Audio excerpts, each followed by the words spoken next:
It's being dubbed April Cruel Day. From tomorrow, brace yourself for inflation-busting rises in household bills. The council tax is going up in every local authority, from 6% in South Lanarkshire to 15.6% in Falkirk.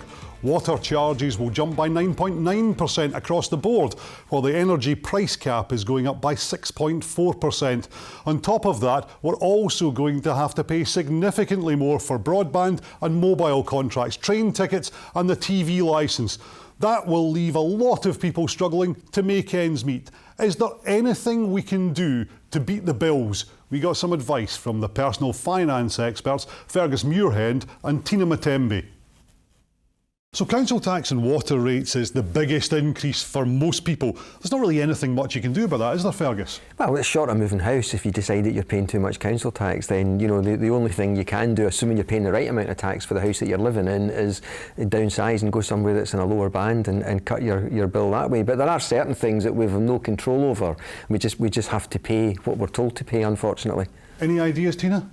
Well, one of the things I normally say is try and make sure that you're in the right council tax. There's some checks you can do. There's checking what your neighbour is paying and checking it against yourself. If you're in other parts, you can look at whether you can contact your council directly to make sure you're not paying more than the odds. And apart from that, unfortunately, with council tax, there's little we can do. Similarly, car tax, rail fares, there's nothing you can really do about them. But what about energy bills? Can I just say on rail fares that you'd be amazed at the number of people I talk to who are entitled to cheap rail fares because they've reached a certain age, but they haven't bothered going to get the rail card. Well, I don't want to say there already. Once you get to 60, you can get an old person's rail card. I've got a few years to go. And many years, I'm sure. But you get 35% off every single fare, and I think it costs something like £20 a year. So there is something you can do. There's something you can do, and I would absolutely say the same about bus fares as well. So any mode of transport, make sure that you're getting all the discounts that you're entitled to before you travel. And what about energy bills? Because that's one of the big household bills. Well, again, energy bills. It's about shopping around and make sure that you're not just keeping to the tariff that you've had for years because it's easier. There's a big lack of energy when it comes to the way we deal with our money, not just energy bills but money generally. And I think it's really important that people take the time to make sure that they're getting as much as they can get for every pound that they spend, whether it's energy bills or other things they're spending money on. I mean, you're right to make that point because it is quite a lot of effort. You're expecting quite a lot of brain power from people involved in this as well. Yeah, no, I think that's right, and I think we have that facility. Most people have got access to some sort of internet now, and I'm not saying everyone does, but if you've got access to it, then use it and make sure that the energy bills that you're paying and all the other bills that you're paying, make sure that you're getting value for money and that you're buying the thing that is most suited to your needs. Tina, what advice do you give to people when they're trying to cut their energy bills or cut the costs? So one of my big things is you have to make sure you're having a debt with your money. It's really important. So with what are you... I tried that, I got a knockback from it. The thing is, you really need to approach these things head on. You have to sit down with your money and look at what you can do. But one thing I say is we don't pick up the phone enough to call.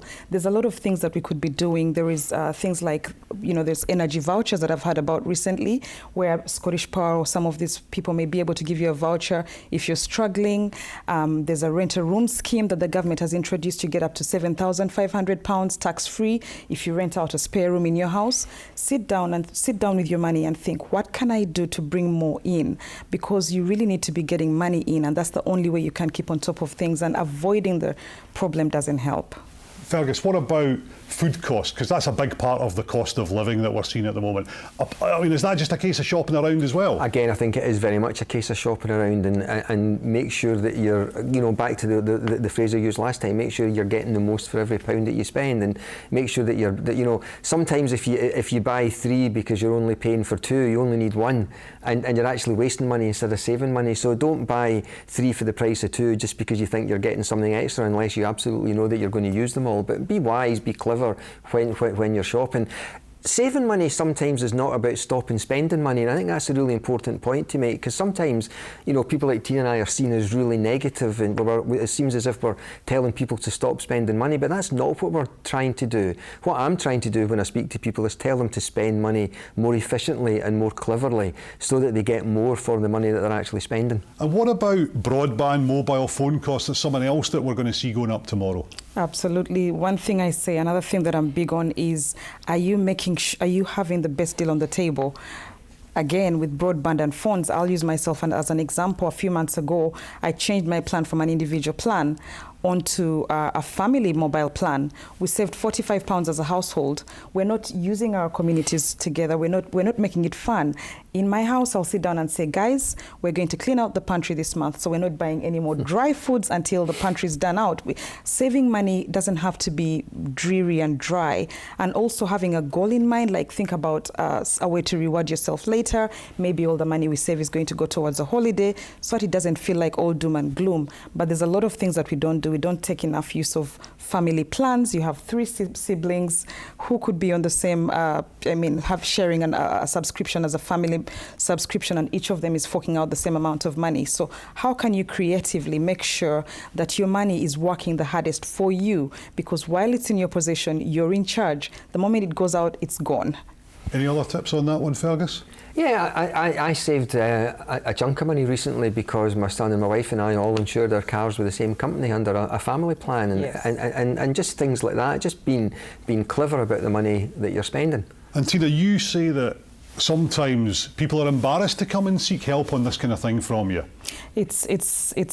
Money is such a complex thing. It's also something that a lot of people just don't want to talk about. Absolutely, because you feel like it defines you. There's a bit of shame with, oh my goodness, I don't have money. There's a lot of keeping up with the Joneses, and I'm just all about trying to make money so approachable. I think you really need to educate yourselves. Small plug here at Moneymatics, we're doing a Girl Money Geeks masterclasses coming up to just come together and say, listen, I've never invested before. How do I do it? How do I make the most of my pension and my retirement? Because if we don't start talking about this, it doesn't filter down to our children.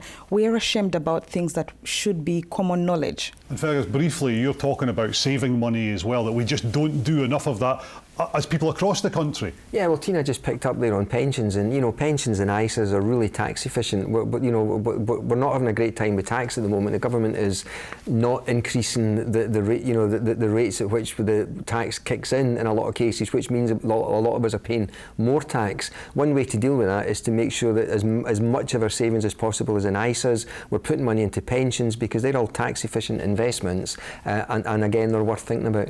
Great advice. Sorry, just quickly, Tina. Just to top up on what you're saying is, with things like retirement and pensions, we're leaving a lot of money on the table. You have money sitting in a bank account somewhere, yet you should be topping up your pension if you had gaps in your pension. There's more tax efficient ways to be dealing with your money, but you're avoiding it altogether, and so you're not making the most of it. Sound advice from both of you tonight. Thanks for joining us in Scotland Tonight.